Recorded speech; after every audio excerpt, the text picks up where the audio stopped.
நேரமாய் dance பார்த்தீங்க, நல்லா இருந்தா.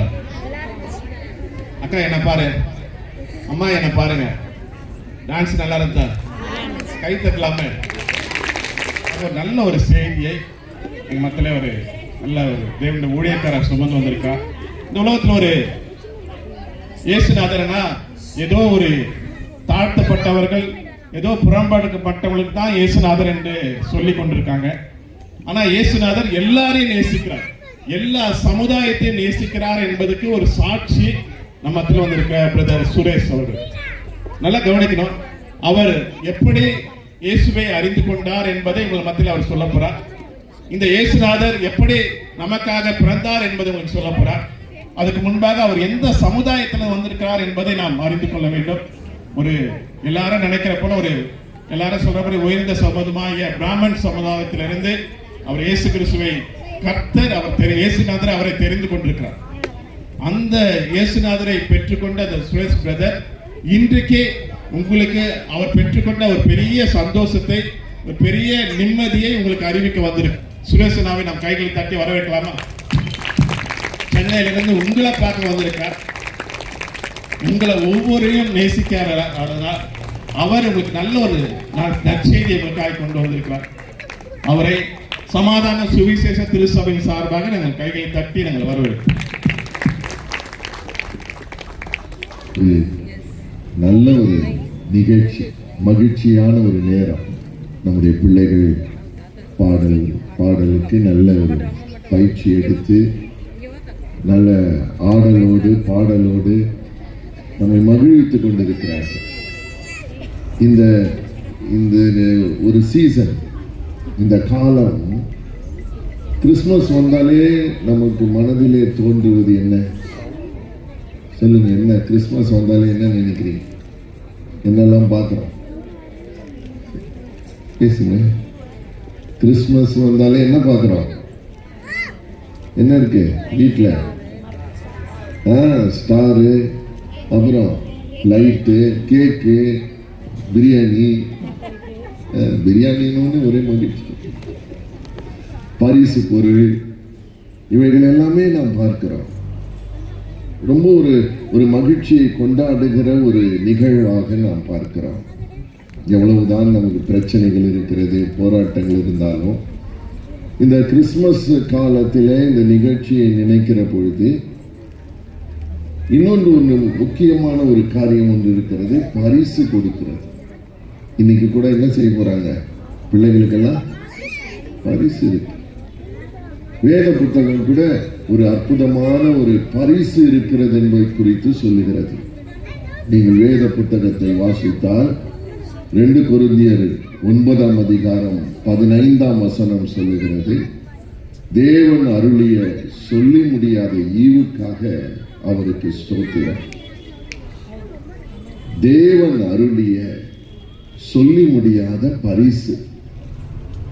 நமக்கு ஒவ்வொருவருக்கும் ஒரு பரிசை தேவன் கொடுத்தார். இன்றைக்கு பிள்ளைகளுக்கெல்லாம் பரிசு கொடுப்பார்கள், ஆனால் பெரியவர்களுக்கு பரிசு கொடுப்பார்களா தெரியாது.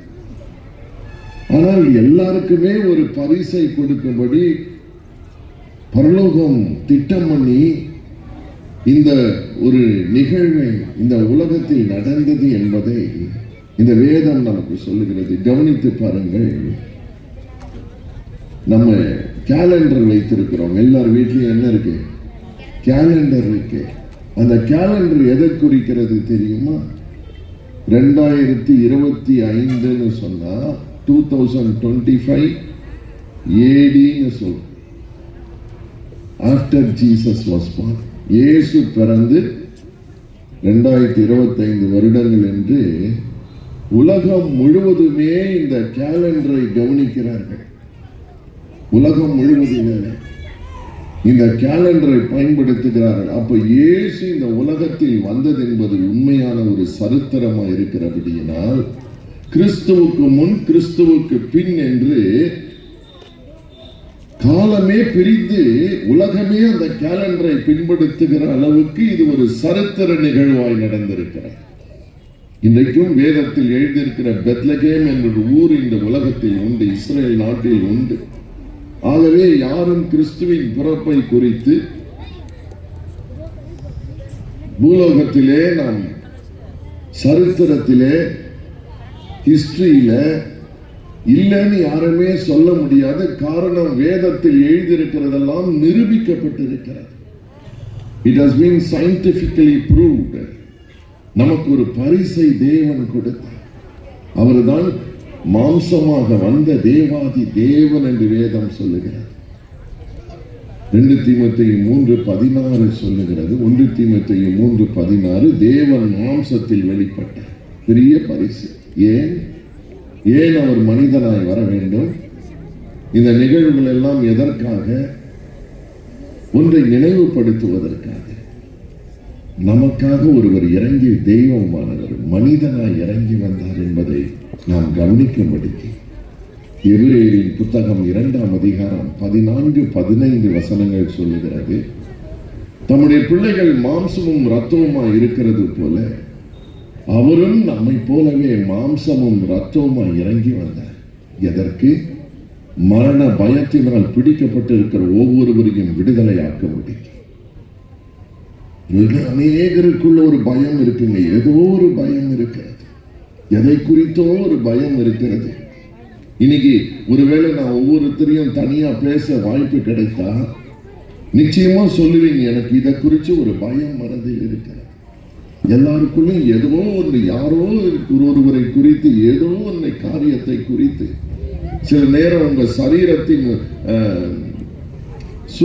சுகம் எப்படி இருக்கிறது? நீங்க நல்லா சுகமா இருக்கீங்களான்னு கேட்டா சில பேர் பயப்படுவாங்க. ஐயோ, எனக்கு இந்த ஒரு பலவீன ஒரு நோய் இருக்கிறது, ஒரு அசௌகரியம் இருக்கிறது என்று சொல்லுவார்கள். பொருளாதாரம் எப்படி இருக்கிறதுன்னு கேட்டால் பயப்படுவார். பல தேவைகள் இருக்கிறது, கடன் இருக்கிறது, பல அழுத்தங்கள் இருக்கிறது மனதிலே. வெளியில யாரும் பலர் சொல்லுவதில்லை. பிரியமானவர்களே, மனிதன் முகத்தை தான் பார்க்கிறான், தேவன் இருதயத்தை பார்க்கிறான். ஆகவே ஒவ்வொருவருடைய இருதயமும் சமாதானம் இல்லாமல் சுகம் இல்லாமல் வாழ்கிறார்களே என்று அவர்கள் மேல் அன்பு கூர்ந்து இந்த உலகத்துக்கு தெய்வம் மனிதனாய் இறங்கி வந்ததுதான் இந்த கிறிஸ்துமஸ் என்ற ஒரு நிகழ்வை உலகமெல்லாம் கொண்டாடுகிறது. பிரியமானவர்களே, நான் நிறைய கவனித்திருக்கிறேன். கிறிஸ்தவர்கள் வீட்டில் மட்டும் ஸ்டார் கட்டுகிறது இல்லை, எல்லா மதத்தினரும் இந்த ஸ்டாரை வைக்கிறார்கள். ஒரு தொட்டிலை போல வைக்கிறார்கள். என்னன்னா மனசுக்கு ஏதோ ஒரு நிம்மதியை தருகிறது. நானும் கூட இந்த உலகத்தில் வாழ்ந்திருந்த பொழுது சிறிய வயதில் இருந்து பல பல போராட்டங்களை பார்த்திருக்கிறோம். அருமையான போதகர் அவர்கள் அறிமுகப்படுத்தினது போல என் தகப்பனார் ஒரு வைராக்கியமான பூர்வீக வைராக்கியமான ஐதீகமான ஒரு பிராமண குலத்தை சேர்ந்தவர். என் தாயார் பேர் கிறிஸ்தவர்களாக இருந்தால் எங்க அப்பா பேரு நாகராஜன். எங்க அப்பா ஒரு மருத்துவர், இருதய சிகிச்சை நிபுணர், ஹார்ட் ஸ்பெஷலிஸ்ட், முன்னாள் முதலமைச்சர் மதிப்பிற்குரிய எம்ஜிஆர் அவர்கள் இருந்த காலத்திலே மருத்துவ குழுவிலே ஒருவராக இருந்தவர். நல்ல கைராசிக்காரர் என்று பெயர் பெற்றவர். நல்ல மனித நேயம் உள்ளவர். மருத்துவராக இருந்தாலும் அநேகருக்கு மருத்துவத்தினால் அவர்களால் சுகம் தர முடிந்தாலும் என் தாயார் வந்த வியாதி மிக கொடுமையானதாக இருந்தது. 1 வருடம் 2 வருடம் அல்ல, 20 வருடங்கள் என் தாயாருக்கு வந்த வயிற்று வலியினால் மிகுந்த கஷ்டப்பட்டார். கண்ணீரின் பள்ளத்தாக்கு, வலி எப்பொழுது வரும் என்று சொல்ல முடியாது, துடித்து போவார். என் தகப்பனார் நல்ல மருத்துவ கல்வி படித்தவர் தான், அநேகருக்கு சுகம் தந்தவர் தான். ஆனால் மருத்துவத்தினாலே என் தாயாருக்கு சுகம் தர முடியாமல் போயிற்று. எல்லா டிபார்ட்மெண்ட்லையும் பார்த்தாச்சு. அலோபதி, யுனானி, சித்தா, ஆயுர்வேதா, நாட்டு மருந்து, யார் என்னெல்லாமோ சொன்னாங்களோ எல்லா மருந்துகளையும் முயற்சி செய்து அருந்தி அதனால சுகமே கிடைக்காத ஒரு மிகுந்த வேதனையான ஒரு பாதையிலே நாங்கள் நடந்தோம். எங்க அம்மாவுக்கு மருந்து செலவு அதிகமாகி கொண்டே போனது. உங்களுக்கு தெரியும் அல்லவா, வீட்டில் ஒரு கஷ்டம் வந்து விட்டார். அதுவும் வீட்டில் தலைவிக்கு ஒரு கஷ்டம் வந்துவிட்டார். ஐயோ, அந்த குடும்பம் படுகிற பாடு வேதனை சொல்லி முடியாதது. நாங்கள் சிறு பிள்ளைகள். அதோடு கூட எங்கள் தகப்பனாருடைய தாயார் இருந்தார்கள், என்னுடைய பாட்டி. கண்ணு தெரியாது, படுத்த படுக்கை, புத்தி சுயாதீனம் இல்லை. அவர்களை இரவும் பகலுமாய் ஒரு செவிலியரை வைத்து பார்க்க வேண்டிய சூழ்நிலை. அதற்கான மருந்து செலவுகள், அவர்களை பராமரிக்கிற செலவுகள் எல்லாம் சேர்ந்து எங்கள் வீட்டிலே கடன் தொல்லை அதிகமானது. பல போராட்டங்கள். ஒரு வீட்டுக்குள்ளே கடன் வருமானால் சமாதானம் எங்கேயோ போய்விடும். மனதில் வருத்தங்கள், யாரிடம் சொல்லுவது? பிரியமானவர் நல்லா இருக்கும் பொழுது உலகமெல்லாம் கைத்தட்டி நம்மோடு வந்து சேர்ந்து கொள்வார்கள். ஆனால் நீங்கள் கஷ்டத்தின் பாதையில் போகும் பொழுது, கண்ணீரின் பாதையில் போகும் பொழுது, தேவையோடு நிற்கும் பொழுது நம்மை யாரும் கண்டு கொள்ளுவதில்லை. ஐயோ, எங்கே அவர்களிடம் பேசினால் எதையாவது கேட்டுவிட போகிறார்களே என்று சொல்லி நம்மை கவனிக்காமல் போகிற மனப்பான்மை உள்ள உலகத்தில் நாம் வாழ்கிறோம். அண்ணன் என்னடா, தம்பி என்னடா, காசு இல்லாத உலகத்தில் என்ன? நீ எல்லாமே எதை சார்ந்து இருக்கிறது தெரியுமா? உங்களுடைய வசதியை சார்ந்து இருக்கிறது, பொருளாதாரத்தை சார்ந்து இருக்கிறது. உங்ககிட்ட 4 காசு இருந்தா 4 பேர் வருவாங்க. இந்த உலகத்தான் ஒரு பாட்டு பாடலாம், பாடையிலே சோறு இருந்தா பூனைகளும் சொந்தமடான. இல்லைன்னா ஒன்றுமே இல்லை. வாழ்க்கையின் தரத்தை இந்த உலகம் எடை போடுகிறது. ஐயா, எல்லாரும் எல்லாரோடும் பேசி விடுவார்களா? இல்லை இல்லை.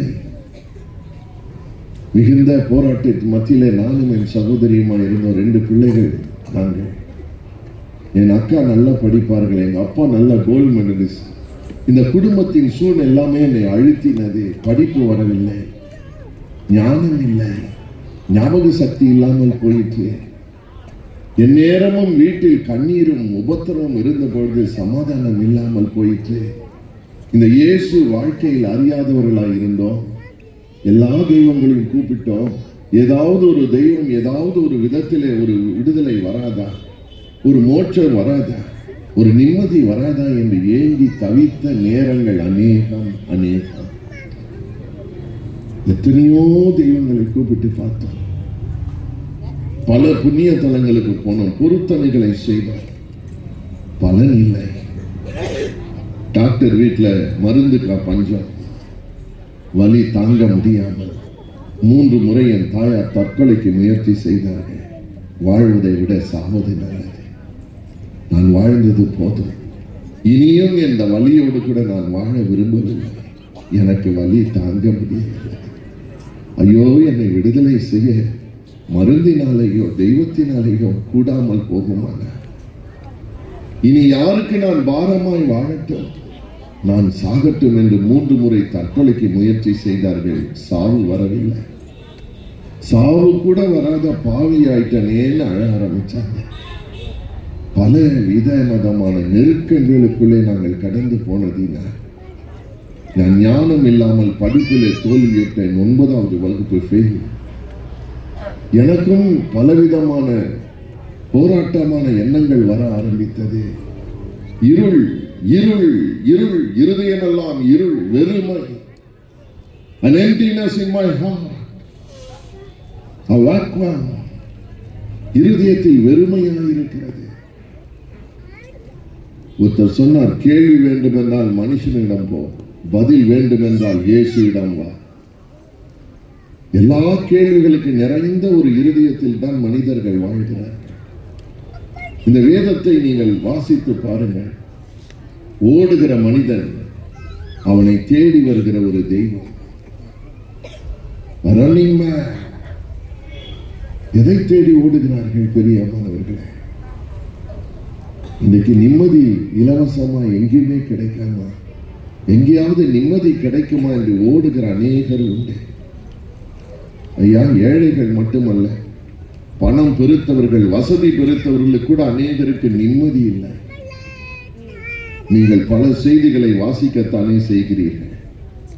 உங்களுக்கு தெரியுமா, பெரிய காஃபி ஷாப் சில வருடங்களுக்கு முன்பதாக உலகம் முழுவதும் அவருடைய கடை இருக்கிறது. மிகுந்த பெரிய பணக்காரர், காஃபி ஷாப் வைத்திருக்கிறார். உலகம் முழுவதும் அவரை தெரியும். ஒரு நாள் செய்தி வந்தது, எல்லாரும் அதிர்ந்து போனார்கள்.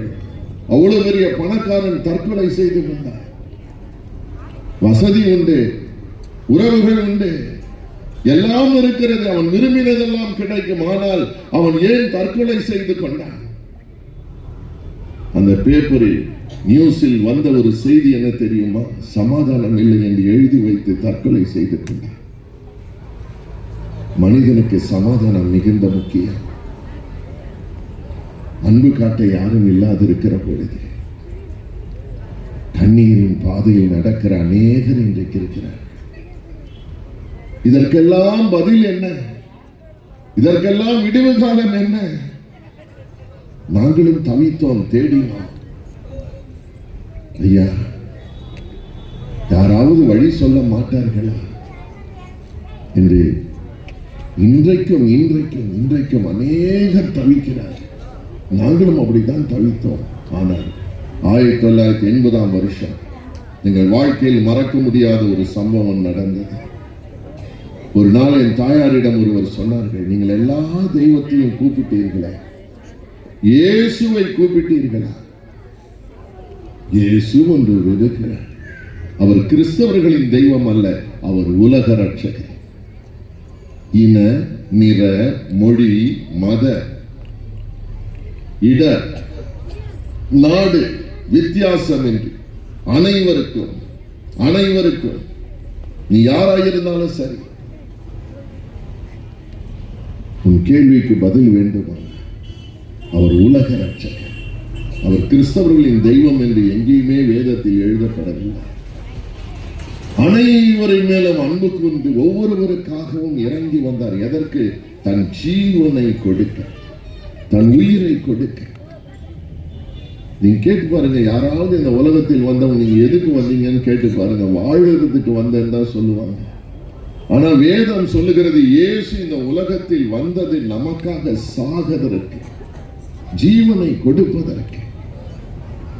ஆம் பிரியமானவர்களே, இன்றைக்கு உலகத்தில் இருக்கிற ஒவ்வொருவருக்கும் ஒரு புதிய வாழ்வு தேவை, ஒரு விடுதலை தேவை, ஒரு ரட்சிப்பு தேவை, ஒரு மாற்றம் தேவை. எத்தனை முறை கடினமான பாதையில் போகும்பொழுதெல்லாம் விரும்புகிறோம், எனக்கு ஒரு மாற்றம் வராதா, எனக்கு ஒரு மாறுதல் வராதா, காரியம் மாறாதா? மனதில் குழம்புகிறோம். மனுஷன் தன்னுடைய பலத்தினால், யோசனையினால் இன்னைக்கு பலவித தீர்வுகளுக்கு ஓடுகிறான். அதனால் தான் குடிக்க ஓடுகிறார், கஞ்சா குடிக்க ஓடுகிறார், பலவித பழக்கங்களுக்கு அடிமையாக்குகிறார்கள். ஏன் தெரியுமா? அவங்களுக்கு தெரியல, இதெல்லாம் நம்மளை விடுதலை ஆக்கும்னு நினைக்கிறாங்க. தற்காலிகமான ஒரு விடுதலை நோக்கி ஓடுகிறார்கள். ஐயா, நாம் தெய்வத்தை தேடி போகிறதல்ல, ஒரு தெய்வம் நம்மை தேடி வருகிற ஒருவர் இருக்கிறார். என்னை தேடி வந்த, என் குடும்பத்தை தேடி வந்த 1980ஆம் வருஷம் முதல் முறையாக என் தாயாரிடம் ஒருவர் சொன்னார்கள், நீங்கள் எல்லாத்தையும் பார்த்துட்டீங்களே, இயேசுவேன்னு நீங்க மனசார கூப்பிட்டு பாருங்களேன், கூப்பிட்டு பாருங்க. இப்படி நிறைய கூட்டங்கள் சென்னையில் நடக்கும். நாங்கள் அதிகமா இருந்தது 17 வருஷம் டி நகர் என்ற பகுதி. தெரியாமல் இருக்காது யாருக்கும். இன்றைக்கும் அந்த டி நகர் பஸ் ஸ்டாண்டு பக்கத்துல சிவா விஷ்ணு கோயில் இருக்கு. அந்த சிவா விஷ்ணு கோயிலுக்கு எதிர்க்க இருக்கிற மகாலட்சுமி தெருவில் தான் நாங்கள் வாழ்ந்து கொண்டிருந்தோம். தகப்பனார் என்னையும் என் சகோதரியும் அந்த சிவா விஷ்ணு கோயிலுக்கு கூட்டிட்டு போவோம். பூஜைகள் நடக்கும், சம்பிரதாயங்கள், சடங்காச்சாரங்கள் எல்லாம் தவறாமல் இல்லை. நிம்மதி இல்லை, சமாதானம் இல்லை, விடுதலை இல்லை, ஆரோக்கியம் இல்லை, ஒரு நம்பிக்கை இல்லை. நாளைக்கு என் வாழ்க்கை எப்படி நடக்கும் என்ற ஒரு எதிர்பார்ப்பே இல்லை. சோகமும் வருத்தமும் ஏமாற்றம் நிறைந்த வாழ்க்கை வாழ்ந்து கொண்டிருந்தோம். ஒரு நாள் எங்கள் வீட்டில் ஒரு தாயார் வந்தார். அம்மா, நீங்கள் வந்த கூட்டத்தில் உங்களுடைய பெயரையும் விலாசத்தையும் உங்கள் தேவையும் எழுதி கொடுத்து போனீர்கள், அதை பார்த்து உங்களை காண வந்திருக்கிறோம். என்ன உங்க காரியம்? அன்போடு கூட விசாரித்தார். இயேசு காண்பிப்பது அன்பு. இயேசு காண்பிப்பது அன்பு. அன்பின் மிகுதியால் தான் தன் ஜீவனையை நமக்காக சிலுவையில் கொடுக்க வந்தார். அன்போடு கூட கேட்டார். வழக்கம் போல என் தாயார் புலம்பி தீர்த்தார். சுகமே இல்லை. 20 long years of agony. 20 வருடங்களாய் தவிக்கிறேன். சுகமே இல்லை. எனக்கு வாழ பிடிக்கவில்லை. நான் சாகத்தான் விரும்புகிறேன். சாவதற்கு வழி இருக்கிறதா? அவர்கள் சொன்னார்கள், நீங்கள் ஏன் சாக வேண்டும்? உங்களுக்காக ஒருவர் செத்தாரே, உங்களுக்காக ஒருவர் மரித்திருக்கிறார், உங்களுக்காக சிலுவையில் ஒருவர் பாடுகளை ஏற்றுக்கொண்டார். ஒரு மனிதனை பிரிப்பது, தெய்வத்தினிடம் பிரிப்பது என்ன? வேதம் சொல்லுகிறது பாவம், துரோகம். மார்க் 7:20 சொல்லுகிற ஒரு மனுஷனுடைய இருதயத்துக்குள்ளிருந்து புறப்படுகிறதே அந்த மனுஷனை தீட்டுப்படும். என்னையா இருதயத்திலிருந்து புறப்படும்? வேதம் சொல்லுகிறது களியாட்டம், வெறி, வேசித்தனம், உபச்சாரம், பொய், களவு, பெரிய பட்டியலே இருக்கிறது. விரோதம், வைராக்கியம், கொலை. ஐயா, இந்த உலகத்தில் இன்னைக்கு அப்படி நடக்காத ஒரு நாள் கூட இல்லை ஐயா. ஒவ்வொரு நாளும் அப்படிப்பட்ட சம்பவங்கள் எங்கும் நடந்து கொண்டிருக்கு. காரணம் என்ன? மனுஷனுக்குள் இருக்கிற ஒரு பொல்லாத காரியங்கள் மனுஷனை தீட்டுப்படுத்துகிறது, இந்த பூமியை தீட்டுப்படுத்துகிறது, நிம்மதியை இல்லாமல் இழக்க செய்கிறது. சொன்னார்கள், இயேசு இருக்கிறார், உங்கள் இருதயத்துக்குள்ளே வர விரும்புகிறார். நீங்கள் அவரை உண்மையான சின்ன உள்ளத்திலிருந்து முழு மனதோடு அவரை ஏன் நீங்கள் கூப்பிடக்கூடாது? அந்த நேரம் பாருங்கள், அந்த வார்த்தை அவர் உள்ளத்தை தொட்டது. வீட்டுக்குள் ஓடினார்கள், முழங்கால் போட்டு ஒன்றே வந்து சொன்னார்கள், ஏசப்பா, இதுவரைக்கும் நான் ஏதோ ஒரு ஆசீர்வாதத்தை தேடி, சுகத்தை தேடி தான் இவ்விடம் வந்தேன். இன்றைக்கு சுகம் கொடுக்கிறவரை தேடி வந்திருக்கிறேன். நன்மையை தேடி நான் வந்தது உண்டு, ஆனால் நன்மை தருகிறவரை தேடி இன்றைக்கு நான் வந்திருக்கிறேன். எனக்கு நீங்க வேண்டும் என்று சொன்னார். உங்கள் ஆசீர்வாதத்தை விட நீங்கள் எனக்கு வேண்டும், என் உள்ளத்தில் வருவீர்களா என்று கண்ணீரோடு ஒரு சிறிய பிரார்த்தனை செய்தார்கள். அந்த நேரம் பாருங்கள், அந்த பிரார்த்தனை இயேசு கேட்டார், உள்ளத்தில் இறங்கி வந்தார். முதல்ல சமாதானம் கிடைத்தது. என் தாயாருக்கு முதல் கிடைத்தது சமாதானம். ஒரு நம்பிக்கை வந்தது. ஏதோ ஒன்று என் மனதில் நடந்தது. இதுவரைக்கும் இல்லாத ஒரு அமைதி என் உள்ளத்தில் கிடைத்தது. ஒரு நம்பிக்கை பிறந்திருக்கிறது. நான் சொன்னேன், எனக்கு படிப்பு வராது, 9வது வகுப்பு ஃபெயில்.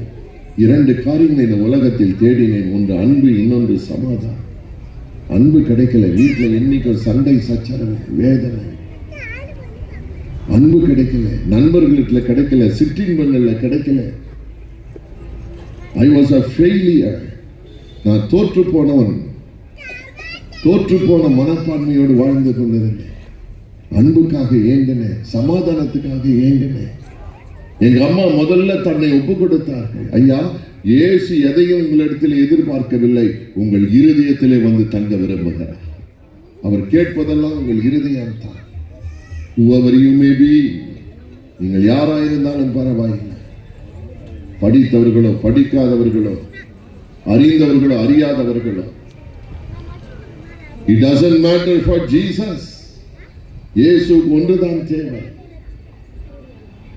முழு இருதயத்தோட எனக்குள்ள வாருங்கப்பா, எனக்குள்ள வாங்கப்பாட்டே. 2 சொட்டு கண்ணீரை அவர் பாதத்தில் வடித்து பாருங்கள். உலகம் தரக்கூடாத சமாதானத்தை தரும்படி இயேசு உள்ளே வருகிறார். அதன் பிறகு நானும் என் சகோதரியும் ஒரு அற்புதமான தேவனுடைய சந்திப்பினார் எங்கள் உள்ளத்தை இயேசுவுக்கு கொடுத்தோம்.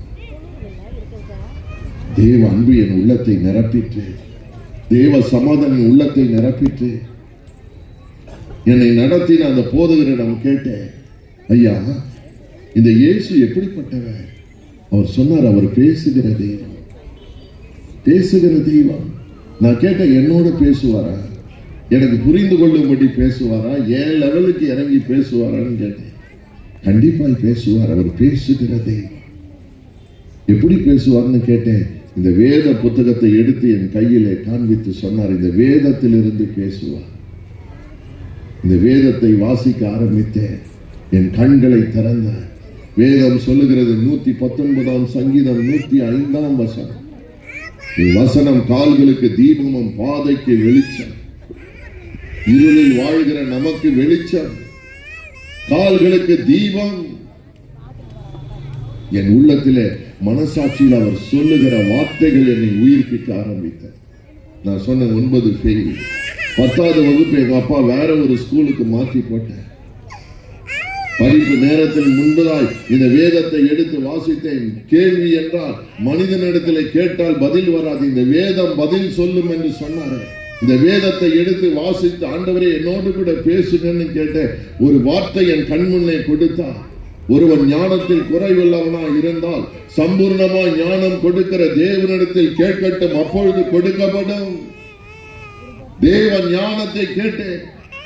எனக்கு படிப்பு வரவில்லையே, கணக்கு வரவில்லையே, ஆங்கிலம் வரவில்லையே, எனக்கு உதவி செய்வீரா, ஞானம் தருவீரா? என்னை தாழ்த்தினேன். வேதம் சொல்லுகிறது, தாழ்மை உள்ளவர்களுக்கு தேவன் கிருபை தருகிறார். தேவன் பட்சபாதம் உள்ளவர் அல்ல. தேவ ஞானம் இறங்கிட்டு 10வது வகுப்பு ரிசல்ட் வருகிறது. ஆச்சரியப்பட்டேன். எந்த கணக்கு பாடத்தில் நான் 9 ஃபெயில் ஆனேனோ 10வது வகுப்பு ஸ்கூல்ல ஃபர்ஸ்ட் மார்க். நம்ப முடியல. தேவன் என் வாழ்க்கையை மாற்ற ஆரம்பித்தார். அதன் பிறகு வீட்டிலே நானும் என் தாயாரும் என் சகோதரியுமா இயேசுவை தேட ஆரம்பித்தோம். இந்த வேத புத்தகத்தை படித்து அவரை கூப்பிட ஆரம்பித்தோம். இதே போல ஒரு ஞாயிற்றுக்கிழமை, இதே போல இந்த மாலை நேரம் நாங்க வீட்டில் இயேசுவை கூப்பிட்டு ஸ்தோத்திரம் பண்ணி பாடி அவரை ஆராதிக்கிற பொழுது, வேதத்தை வாசிக்கிற போது எங்க வீட்டுக்குள்ள இயேசு வந்து நின்றார். தன் அன்பு கரங்களை நீட்டினார். என் தாயாரை தொட்டார். 20 வருஷம் வயிற்று வலியை மறைய செய்தார். ஒரு நொடி பொழுதுல இயேசு சுகம் கொடுத்தார். அல்லேலூயா. இயேசு நல்லவர் என்பதை ருசிக்க ஆரம்பித்தோம். வேதம் சொல்லுகிறது, இயேசு நல்லவர் என்பதை ருசித்து பாருங்கள். அவரை ருசித்து பாருங்கள். You have to taste him. நீங்கள் அவரை ருசித்தால் விட முடியாது. முதல் முறையாய் என் தாயார் நிம்மதியாய் தூங்கின இரவு அது. சமீபத்தில் தான் என் தாயார் 92 வயதிலே காலமானார்கள். தேவன் ஜீவனை கொடுக்கிறவர். லூக்கா எழுதின சுவிசேஷம் 19ஆம் அதிகாரம் 10ஆம் வசனம் சொல்லுகிறது, இழந்து போனதை தேடவும் ரட்சிக்கவும் அவர் இறங்கி வந்தார். அதற்காகவே அவர் இறங்கி வந்தார். வாழ்க்கையில் பல காரியங்களை தொலைத்து இருக்கிறோமா, இழந்து போனோமா? இழந்து போனதை தேட ரட்சிக்க இறங்கி வந்த இயேசு. என் தாயாருடைய சுகம் திரும்பினது. வீட்டில் ஆசீர்வாதம் திரும்பினது. படிப்படியாக எங்கள் சூழ்நிலைகள் மாற ஆரம்பித்தது. கடன் பிரச்சனை மாற ஆரம்பித்தது. வீட்டில் ஐக்கியம் வர ஆரம்பித்தது. சண்டை சச்சரவுகள் நிற்க ஆரம்பித்தது. காரணம், இயேசு ஒரு உள்ளத்திலே ஒரு இல்லத்திலே வருவானால் எல்லாம் தலைகீழாய் மாறும். மாறியே தான் ஆக வேண்டும். அடுத்தது என்ன? யோவான் 10ஆம் அதிகாரம் 10ஆம் வசனம் சொல்லுகிறது, திருடன் திருடவும் அழிக்கவும் கொல்லவும் வருகிறான் அன்றி ஒரு ஒன்றுக்கு வரான். நானோ அவைகளுக்கு ஜீவன் உண்டா இருக்கவும் அந்த ஜீவன் பரிபூரணப்பட வந்தேன் என்று இயேசு சொன்னார். இயேசு இந்த உலகத்தில் வந்ததற்கு இன்னொரு காரணம், நமக்கு நித்திய ஜீவனை கொடுப்பதற்கு. ஐயா, மனுஷன் எத்தனை நாள் உயிரோடு இருந்து விடுவான்? வாழும்போது யோசிக்க மறந்து விடுகிறான். ஜெனின நாள் என்று ஒன்று இருக்குமானால், if there is a birthday, there is a death day. ஒரு நாள் முடிகிற ஒரு நாள் எல்லா மனுஷனுக்கும் நியமிக்கப்பட்டிருக்கிறது. யாரும் அதை பறித்து யோசிப்பதில்லை. ஆனால் வேதம் சொல்லுகிற ஒரு மனுஷன் என்றால் அவனுக்குள்ளே 3 பகுதிகள் உண்டு. 1 தெசலோனிக்கு 5:23 சொல்லுகிறது, ஆவி, ஆத்துமா, சரீரம் என்ற 3 பகுதிகள் உண்டு. இந்த சரீரத்தை குறித்து தான் அதிகமாக நாம் கவலைப்படுகிறோம். உள்ளே ஒரு ஆத்துமா ஒன்று இருக்கிறது, அது சாகிறதில்லை. இந்த பூமியில் கண்ணை மூடினதுமே அடுத்தது நம்முடைய ஆத்துமா எங்கே போய் நிற்கும்? அந்த ஜீவனை கொடுக்கும்படிக்கு இயேசு இறங்கி வந்தார். நம்மை கெடுக்க பிசாசு என்ற ஒரு இந்த உலகத்தில் சுற்றி திரிகிறார். பொல்லாத கிரியைகளை நடப்பிக்கிறவர். ஆனால் நம்மை ரட்சிக்கும்படிக்கு ஜீவனை தந்து நித்திய ஜீவனை தருவதற்காக இறங்கி வந்தவர் இயேசு. அவர்தான் உண்மையுள்ள ரட்சகர் என்று வேதம் நமக்கு சொல்லுகிறது. எங்கள் வாழ்க்கையில் ஜீவனை தர ஆரம்பித்தார். பிரியமானவர்களே, நான் பயந்த சுபாவம் உள்ளவன். ஆனால் என் வாழ்க்கையில் இயேசு செய்ய எங்கள் குடும்பத்தில் செய்கிறதை பார்க்க பார்க்க பார்க்க இவரை போல ஒரு தெய்வம் இல்லை என்பதை கண்டோம். இவரை போல ஒரு ஜீவன் உள்ள தேவன் இல்லை என்பதை ருசித்தோம். அதன் பிறகு எங்கள் குடும்பத்திலே தேவனுடைய வல்லமையான செயல்களை விளங்க பண்ணினார். ஆச்சரியமாய் நான் தேடினேன்.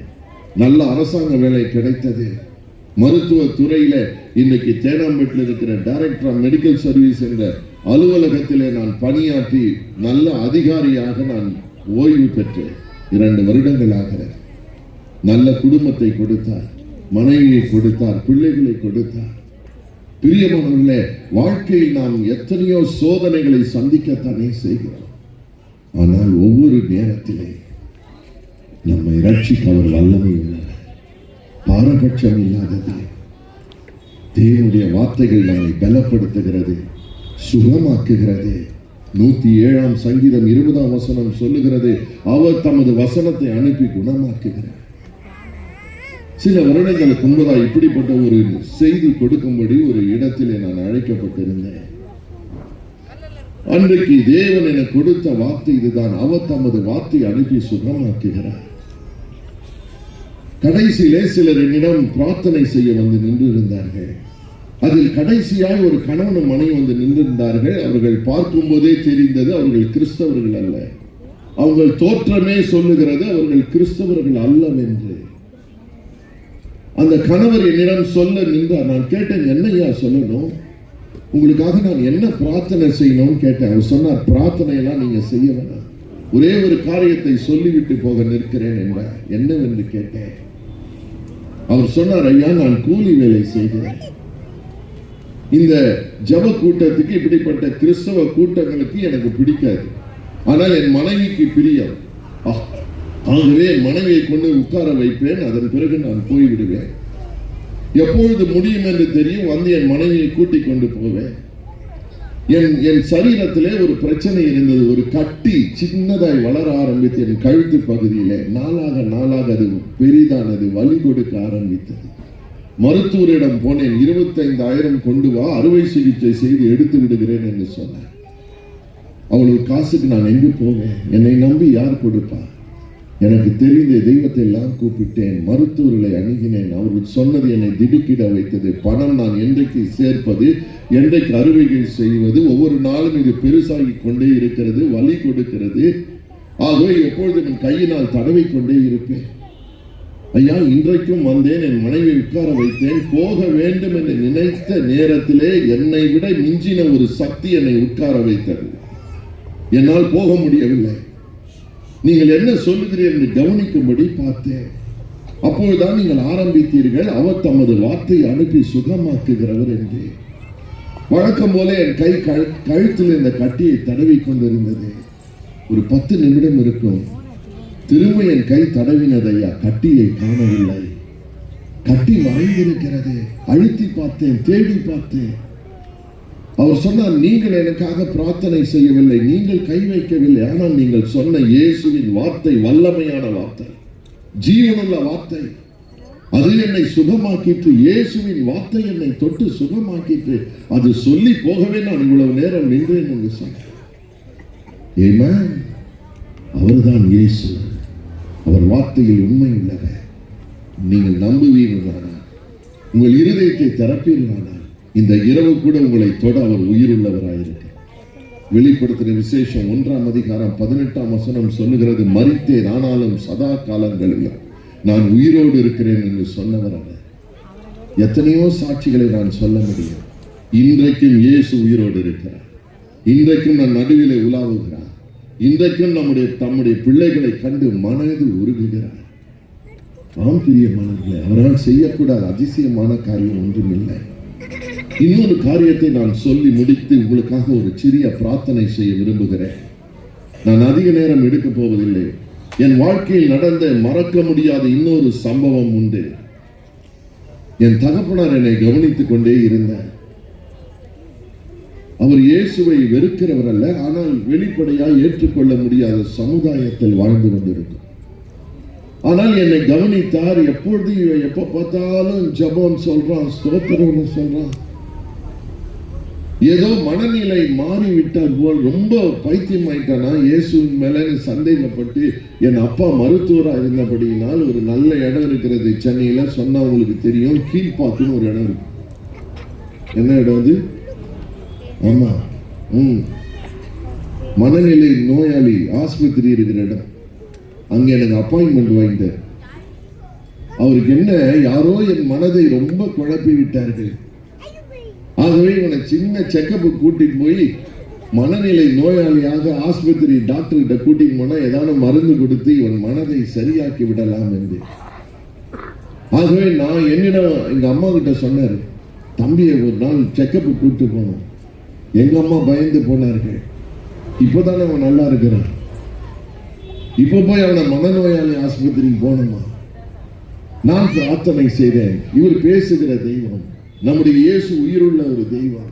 நான் கேட்கிறேன், ஏசப்பா எங்க அப்பா மென்டல் ஹாஸ்பிட்டல் கூட்டு போனோன்றாரு, போட்டுமா வேணாமா? தேவாதி தேவன் என் உள்ளத்திலே சொல்லுகிறார், நான் கூட வருகிறேன், நீ எங்க போனாலும் நான் இருப்பேன்.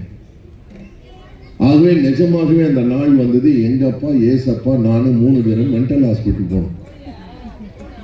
காலையில 10 மணிக்கு ஓபி ஆரம்பிச்சுட்டு, புறநோயாளிகள் பிரிவு. எங்க அப்பா முதல்ல உள்ள போனார், நான் வெளியில உட்கார்ந்து இருக்கேன். எங்க அப்பா உள்ள போனார். இவரும் டாக்டர், அவரும் டாக்டர். அவர் கை கொடுத்தாரு, இவரும் கை கொடுத்தாரு. என்னங்கன்னாரு, இவர் சொன்னாரு, இந்த மாதிரி என் பையன் ரொம்ப கொஞ்சம் தீவிரமா போய்கிட்டு இருக்கான், யாரோ அவன் மூளையை சலவை பண்ணிட்டாங்க, பிரெயின் வாஷ். அதுக்கு ஒரு பேரு சொல்றாங்க. என்ன பேரு? பிரெயின் வாஷ், மூளை செலவை. யாரோ என் மகனுக்கு மூளை செலவை பண்ணிட்ட மாதிரி இருக்குங்க. ஒரு சின்ன செக்கப் பண்ணி அவனை சரியாக்கணும்னு கூட்டிட்டு வந்திருக்கிறேன். அந்த தலைமை மருத்துவர் சொன்னார், ஐயா நானும் டாக்டர், நீங்களும் டாக்டர், நம்மெல்லாம் ஒரே ஜாதி, கவலைப்படாதீங்க, பையனை கொண்டு வாங்க, மருத்துவம் செய்து நான் அனுப்பிச்சிடுறேன், சரியாயிடுவான், ட்ரீட்மெண்ட் பண்ணிடுவோம். எங்க அப்பா வெளியில வந்தார், நான் உள்ள போறேன். 3 டாக்டர் உட்கார்ந்து இருக்கிறாங்க. நான் அப்ப ரொம்ப தைரியசாலி, கேள்வி கேட்டாலே தடதடன் கை கால்கள்லாம் உதறும். உள்ள போறேன். இன்டர்வியூ ஸ்டார்ட் ஆயிடுச்சு. சில கேள்விகள்லாம் கேட்டாங்க, ஃபார்மல் கேள்விங்க. உன் பேர் என்ன, வயசு என்ன, என்ன படிக்கிற, எங்க இருக்கிற, அதெல்லாம் முடிந்தது. மெதுவா சப்ஜெக்டுக்கு வந்தாரு. சமாதானமா இருக்கியான்னாரு, ஆமாண்ணே. சந்தோஷமா இருக்கியான்னு கேட்டாரு, ஆமாண்ணே. எதனாலன்னு கேட்டாரு, இயேசு எனக்குள் இருக்கிறார்னு. அவருக்கு ஒரு பெரிய அதிர்ச்சி. அவர் பார்த்த பார்வை எப்படி தெரியுமா, இன்னைக்கு கேஸ் வந்திருக்கு. அடுத்து கேட்டார், எப்படி இயேசுவும் கூட இருக்கிறார்? நான் சொன்ன, அவர் பேசுகிற தெய்வம் ஐயா, என்னோட பேசுகிறார், நான் அவரோடு பேசுறேன். எப்படி உங்ககிட்ட பேசுறாருன்னு கேட்டார். ஐயா, அவர் வேதத்திலிருந்து பேசுவார், மனுஷனை கொண்டு பேசுவார், இயற்கையை கொண்டு பேசுவார். அவர் எப்படியும் பேச முடியா, தப்பா நினைக்காதீங்க, கழுதையை கொண்டு கூட பேசுவார், உங்களை கொண்டு பேசுவார், என்னை கொண்டு பேசுவார்னு சொன்னேன். அவர் அப்செட் ஆயிட்டார். திரும்பி பார்த்து பக்கத்துல இருக்கிற டாக்டர்கிட்ட சொல்லாரு, இன்னைக்கு முத்துன கேஸ் வந்திருக்கு. அப்புறம் தாங்க சவாலே, அப்புறம் தான் சவாலே. அடுத்து அந்த மருத்துவர் என்ன சொன்னார் தெரியுமா? நீ சொன்னிய இயேசு பேசுவார், இப்ப பேச சொல்லு. எங்க? Mental hospital. இப்போ இயேசு இப்ப பேச சொல்லியா? பிரியமானவர்களே, வேதம் சொல்லுகிறது, மத்தேயு 10ஆம் அதிகாரத்திலே, உங்களை அதிகாரிகள் முன்பதாய் நிற்க வைப்பார்கள், எண்ணத்தை பேசுவோம் என்று கலங்காதீர்கள், அந்த நேரத்தில் உங்கள் பிதாவின் ஆவியானவர் உங்களுக்குள் இருந்து பேசுவார். முதல் முறையாய் தேவனுடைய வல்லமையான பிரசனம் என்னை ஆட்கொண்டது. என் மைண்ட் ஆஃப் ஆயிடுச்சு. எனக்குள்ளே இருந்த ஆண்டவர் பேசுகிற வார்த்தை தானே வருகிறது. நான் பேசுகிறதை நானே கேட்டுக்கொள்ளுகிற முதல் அனுபவம். டாக்டர் பார்த்து கேட்ட, எல்லாத்தையும் பேச நேரம் இல்லையா, குறிப்பா கேளுங்க, ஜீசஸ் இப்ப பேசுவார். முதல் கேள்வி கேட்டார், எங்க அப்பாவை பத்தி சொல்லுங்க. உள்ள இருந்து வார்த்தை வருகிறது, உங்க அப்பா உங்களோட இல்ல டாக்டர். டாக்டர் ஷாக் ஆயிட்டாரு, நானும் ஷாக் ஆயிட்டேன். பக்கத்துல பார்த்து சொன்னார், எங்க அப்பா இல்ல, போயிட்டாரு. எங்க அம்மாவை பத்தி சொல்லுனாரு. உள்ள இருந்து வார்த்தை வருது, உங்க அம்மாவுக்கு பெப்டிக் அல்சர். அடுத்து கேட்டார், எனக்கு திருமணம் ஆயிடுச்சான்னு. உங்களுக்கு திருமணம் ஆகலையான்னு. கேள்வி ஒன்றின் மேல் ஒன்று டாக்டருடையது, பதில் எல்லாம் பரிசுத்தாவியானவருடையது. ஜீவனுள்ள தேவனுடைய வார்த்தை வருகிறது, பதில் வருகிறது.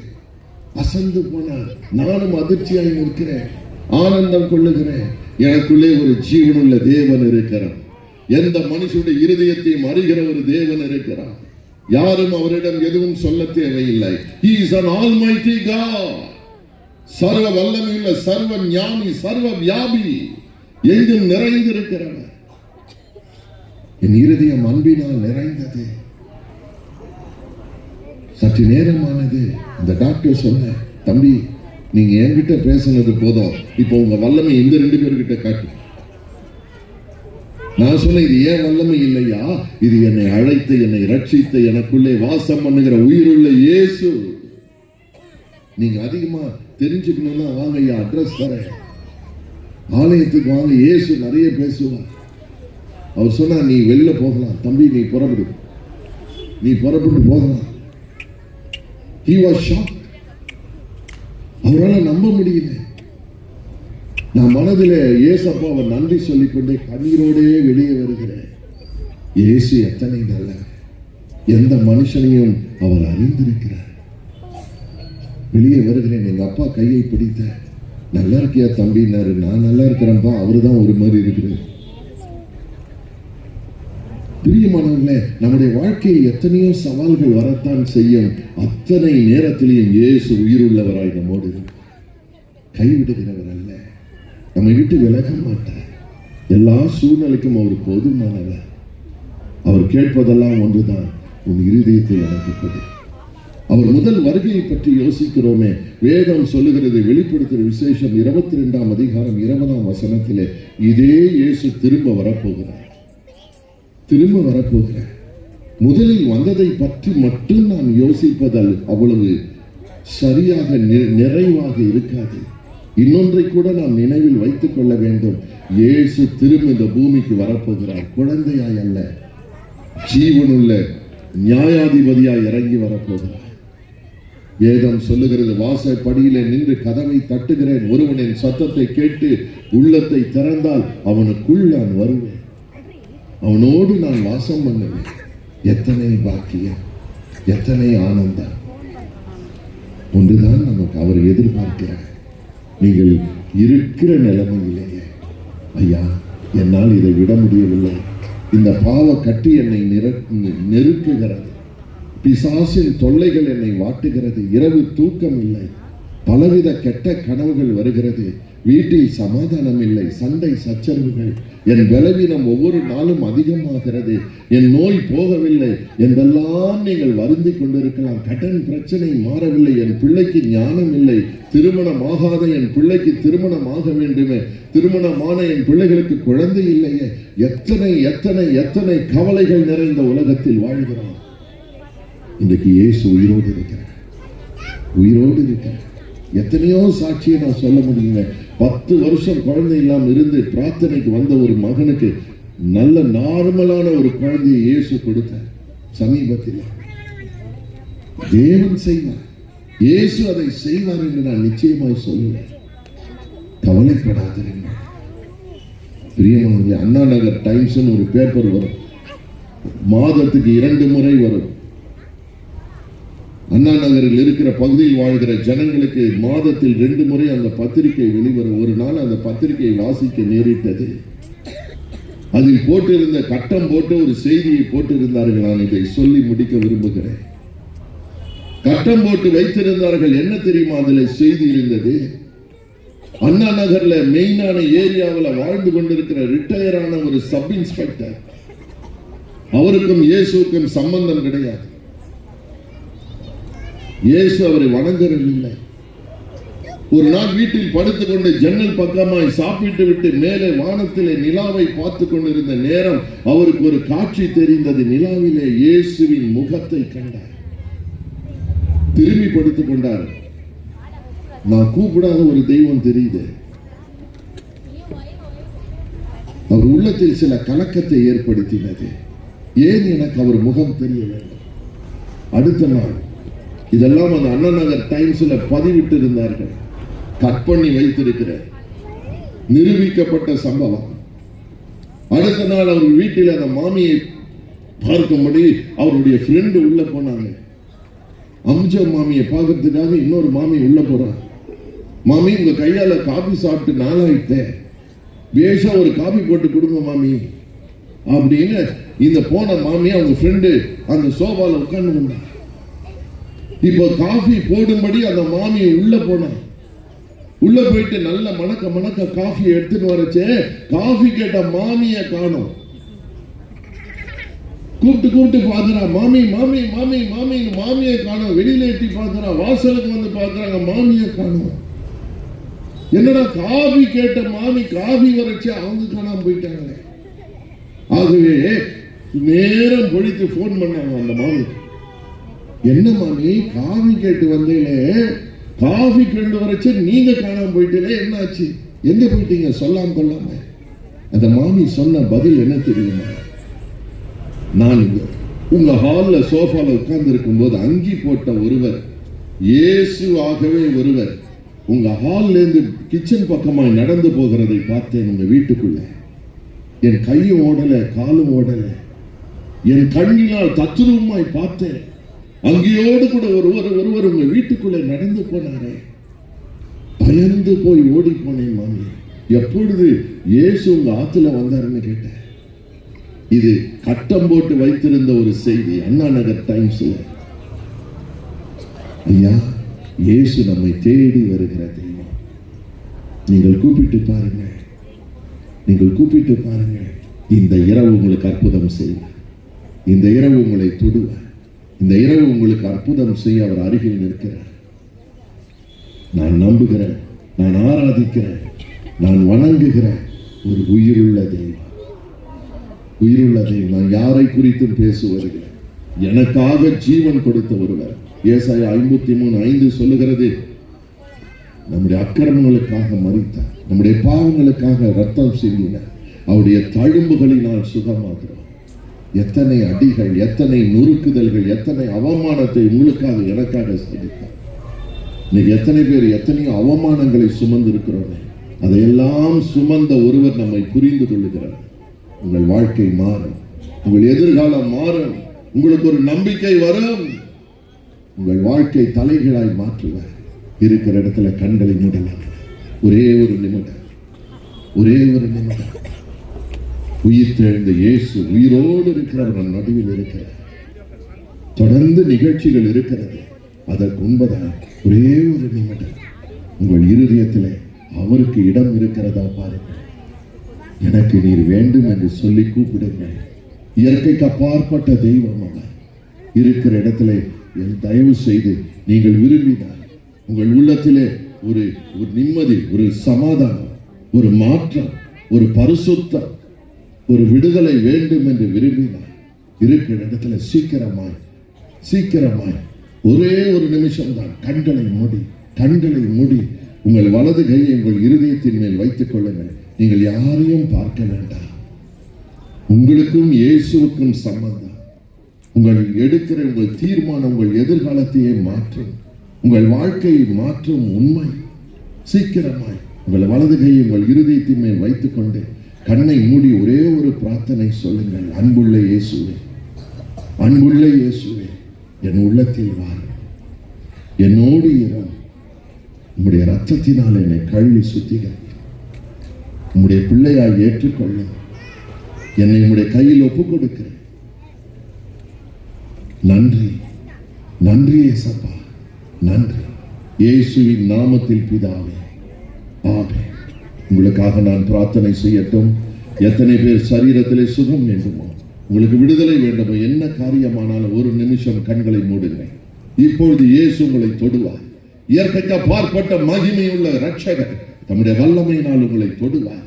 எல்லா அந்தகார கிரிகள் அழியும், பிசாசின் கட்டுகள் ஒழியும், உங்களுக்கு விரோதமான கிரிகள் வாய்க்காது. உங்கள் தலையை உயர்த்துவார். காரியம் மாறுதலாய் முடியும். உங்களுக்கு உலகம் தரக்கூடாத ஒரு சமாதானத்தை தருவார். இப்பொழுது நாம் செபிப்போம். எங்களை நேசிக்கிற தகப்பனே, ஒவ்வொருவரும் மனதுருகும் அப்பா, ஒவ்வொரு பிள்ளையும் ஆசீர்வதியும். ஒவ்வொரு குழந்தை ஆசீர்வதியும், வந்திருக்கிற ஒவ்வொரு தகப்பனை ஆசீர்வதியும், ஒவ்வொரு தாயாரை ஆசீர்வதியும், ஒவ்வொரு சிறுவனை ஆசீர்வதியும், ஒவ்வொரு வாலிபனையும் வாலிப பெண்ணையும் ஆசீர்வதியும். மனதுருகும் தெய்வம் ஒவ்வொருவருக்காக இந்த பூமியில் இறங்கி வந்து சிலுவையில ஜீவனை கொடுத்தீர, ரத்தத்தை சிந்தினீர, ஒவ்வொருடைய வேதனையும் மாற்றும்படி நீர் வேதனையை சுமந்தவரப்பா. ஒவ்வொருடைய இருதயத்தையும் அறிந்திருக்கிறீர். தாயாருக்கு மனம் இறங்கும், தவிக்கிற தகப்பனுக்கு மனம் இறங்கும், அன்புக்காக ஏங்குகிற பிள்ளைக்கு மனம் இறங்கும், அந்த வாலிபனுக்கு மனம் இறங்கும். ஒருவராகிலும் விரும்பியாய் போகக்கூடாது, நம்பிக்கை இல்லாமல் போய்விடக்கூடாது. ஏசப்பா, மனது உருகி ஆசீர்வதியும். ஒவ்வொரு சரீரத்துக்கு வேண்டிய சுகம் உடைய தழும்புகளினால் வருகிறது அல்லவா? மனது உருகி தொடும். அந்த வேதனை மாறட்டும், அந்த வலிகள் நீங்கட்டும். வயிற்று பகுதியில் இருக்கிற ஆண்டவரே அந்த உபாதைகள் மாறட்டும். ஆண்டவரே, கால் நரம்புகளுக்குள்ள இருக்கிற அந்த வேதனை மறையட்டும் என்று ஜெபிக்கிறேன் இயேசுவின் நாமத்தில். இயேசுவின் நாமத்தில் யாரெல்லாம் உருக்கமாய் இப்பொழுது உம்மை கூப்பிடுகிறார்களோ ஒவ்வொருடைய வாழ்க்கையிலையும் வீட்டுக்குள்ளேயும் இயேசு வந்து தங்குவீராக. இயேசு கூடவே போவீராக. நன்றி. கரத்தை பிடித்து நடத்தும். பிள்ளைகளை ஆசீர்வதியும், ஞானத்தை தாரும். கடன் பிரச்சனைகள் இந்த இரவு முடிவதாக. ஒருவர் கூட தவறான எண்ணங்கள் முடிவுக்கு போய்விடக் கூடாது. ஒவ்வொருவரையும் காப்பாற்றுகிற தெய்வம் நீர் ஆசீர்வதியும். தொடர்ந்து இந்த நிகழ்ச்சியை பொறுப்பெடுத்துக் கொள்ளும். ஆண்டவரே, பங்கு கொண்ட ஒவ்வொரு பிள்ளைகள் மேலும் உடைய கரம் அமரட்டும். பெற்றோர் மேலே உடைய கரம் அமரட்டும். அந்த குடும்பங்களிலே மெய்யான விடுதலை உண்டாகட்டும் என்று ஜெபிக்கிறேன். மனதார ஆசீர்வதி. பெரிய காரியங்களை அவங்க பார்க்கட்டும். நன்றி சொல்லுகிறோம் இயேசு ரட்சகர் நாமத்தில் நல்ல பிதாவே, ஆமென், ஆமென். எல்லாம் கரம் தூக்கி ஒரு நன்றி சொல்லாமா? அல்லேலூயான்னு சொல்லலாமா? கர்த்தருங்களை ஆசீர்வதி. தேவநாமம் மையப்படுவதாக. அவரை ஏற்றுக்கொண்ட, அவரை சந்தித்த சுரேசன் அவருடைய அம்மாவை சுகம் கொடுத்த அந்த இயேசு கிறிஸ்து இன்றும் ஜீவிக்கிறார். அவர் உங்களுக்கு நல்ல சுகத்தையும் சமாதானத்தையும் நிம்மதியும் தருகிற தேவனாக்கா. யாராவது தனியா நான் ஐயா கிட்ட ஜெபம் பண்ணனா இன்னும் ஒரு சில நிகழ்ச்சி மட்டுமே இருக்கிறது. இது முடித்த பிறகு நீங்க ஐயா உங்களுக்காக காத்திருப்பார். நீங்க ஜெபம் பண்ணி போகலாம். இப்போது நான் உங்களுக்கு அன்பா வேண்டிக்கொள்ள, இங்க ஞாயிற்றுக்கிழமை தோறும் 8 மணிக்கு காலை ஆராதனை நடக்கிறது. இந்த ஆராதனைக்கு நீங்க வந்து கலந்து கொள்ளலாம். உங்களை யாவரையும் அன்போடு நாங்கள் அழைக்கிறோம். நீங்க வர ஒவ்வொரு ஞாயிற்றுக்கிழமையும் காலை 8 மணிக்கு இங்க ஆராதனை நடக்கிறது. அந்த ஆராதனையிலே இயேசு கிறிஸ்து உங்களை சந்திக்கிற தெய்வமா இருக்கார். அவர் உங்களோடு பேசுகிற தெய்வமா இருப்பதனால அவருக்கு நன்றி செலுத்தலாம். நாம் தொடர்ந்து நிகழ்ச்சி